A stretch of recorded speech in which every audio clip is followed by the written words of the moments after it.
gone through a lot of changes over the years. Recently, all that stayed consistent is the franchise's declining quality.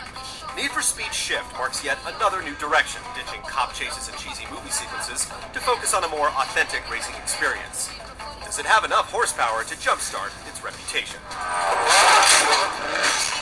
Looks like we're going to head overseas now. We'll be racing on some tight city courses and some fast technical circuits. Shift's career mode tests your driving skills in over 200 events as you rise through the ranks, with your ultimate goal being to compete in the Need for Speed World Tour. There are 5 tiers of competition in all, offering a broad scope of events. There are standard races, time attacks, and drift challenges, as well as lengthy endurance races and car battles, which pit 2 very similar vehicles against each other. You advance to higher tiers by earning stars through podium placement, earning driver points, and completing bonus objectives, such as maintaining the lead for a full lap.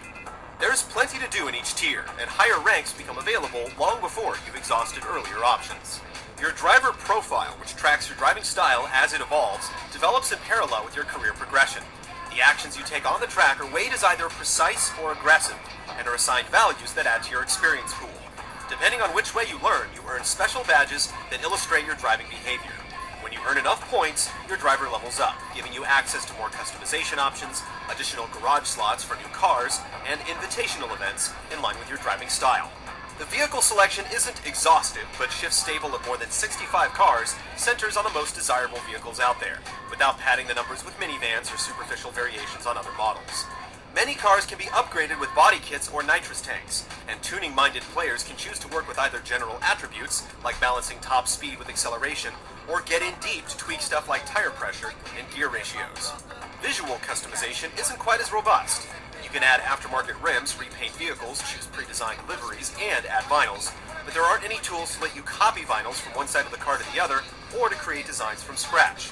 A simple photo mode lets you upload snapshots, but replay options are limited, and there's no function to save replays either. There are over 50 track layouts, including famous locations like Brands Hatch and Laguna Seca, as well as fictional tracks in cities like London and Tokyo. Shift keeps the action limited to professional settings, but there's a fair mix of stadium venues, city routes, and wooded endurance courses. Online options include versus races for up to 8 players, and if you try to cut corners online, you'll be penalized with a temporary speed cap. Your driver profile carries over to online play, so you can continue to earn badges and experience. Additionally, there are one-on-one driver duels, which let you face off against another driver with predetermined cars and tracks, to see who can win 2 out of 3 rounds. Winners move up to the next bracket with more challenging cars and opponents, while losers are kicked back down to round 1.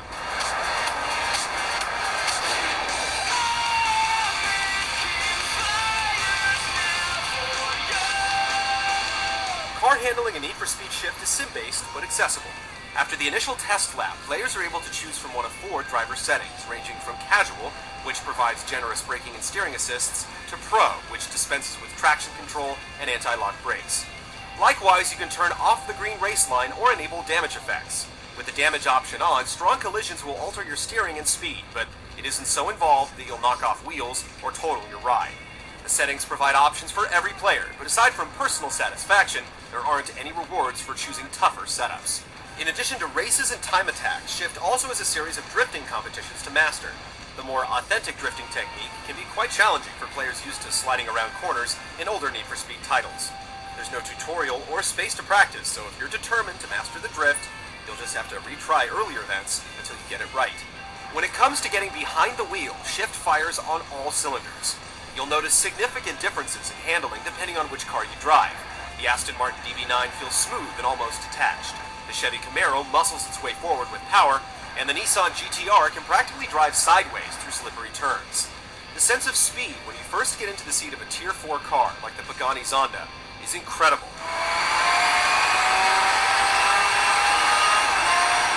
You play in the cockpit by default, and it's easily one of the most comfortable and drivable examples of this in any racing game. Mirrors are in clear view, allowing you to keep tabs on other drivers, and the perspective never feels cramped or closed in. The focus on precision and aggression, with points constantly tallying in the upper display, changes how you look at each race.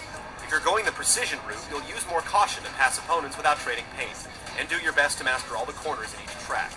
Meanwhile, going the aggressive route means more actively running drivers off the road and sliding around corners. The AI drivers adapt and react to your driving style, but they tend to be fairly aggressive in general, bumping into each other and actively blocking you from passing.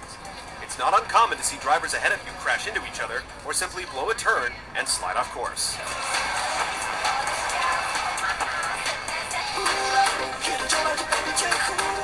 Once again, the cockpits in Need for Speed Shift steal the show with sharp, detailed materials, authentic knobs and switches, and working meters that even show metric readings when appropriate, regardless of HUD settings. Your dash reflects against the windshield, and when you crash, your view goes blurry as your driver struggles to catch his breath. Driver animations follow your actions as you steer, shift, and slam the accelerator. The only thing curiously missing is any form of handbrake animation, but it's great nonetheless to play with the HUD turned off every now and then. Taking away from the visual punch are unimpressive damage models and a glitchy dynamic replay camera.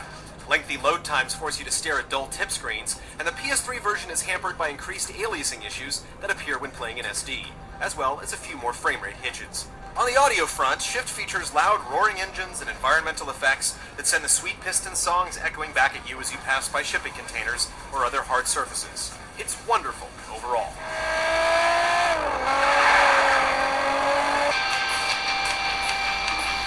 Need for Speed Shift is a surprising turn for the series, pushing away from flashy street racing to compete with the likes of Forza and Gran Turismo. Its feature set still has room to grow, but the tight driving experience stands up with the best.